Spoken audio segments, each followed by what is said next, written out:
Hi అండి, అందరూ ఎలా ఉన్నారు? మేము బాగున్నాం. మీరందరూ కూడా చాలా చాలా బాగుండాలని భగవంతుని మనస్ఫూర్తిగా కోరుకుంటూ ఇవాళ వీడియోలో మెంతుకూర మసాలా కర్రీ రుచికరంగా ఎలా తయారు చేసుకోవాలి, ఏమేమి ఇంగ్రీడియంట్స్ కావాలనేది చూపిస్తానండి. ఫుల్ వీడియో అయితే మన ఛానల్లో అప్లోడ్ చేస్తున్నాను, తప్పకుండా చూడండి. రోటీ, చపాతీ, అన్నం, పుల్కా, జొన్న రొట్టెలకు కూడా చాలా అంటే చాలా టేస్టీగా ఉంటుందండి. మనం మామూలుగా మెంతుకూరతో వేపుడు, అలాగే మెంతుకూర పప్పు చేసుకుంటుంటాం కదా, అలా కాకుండా ఇలా ఒకసారి డిఫరెంట్గా ట్రై చేయండి. రుచి అయితే చాలా అంటే చాలా బాగుంటుందండి.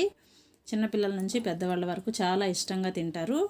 నువ్వులు అలాగే వేరుశనగ విత్తనాలు వేయడం వల్ల ఈ కూరకి మరింత రుచి యాడ్ అవుతుందండి. ఫైనల్గా కొద్దిగా బటర్తో పోపు వేసేసుకుంటే రుచి ఇంకా చాలా బాగుంటుంది. తప్పకుండా ఒకసారి వీడియోలో చూపిస్తున్నట్టు ట్రై చేయండి, మీ అందరికి కూడా నచ్చుతుంది. వీడియో నచ్చినట్లయితే ప్లీజ్ లైక్ చేయండి, షేర్ చేయండి, కామెంట్ చేయండి, సబ్స్క్రైబ్ చేయండి. మరో మంచి వీడియోతో మీ ముందుంటానండి. Thank you.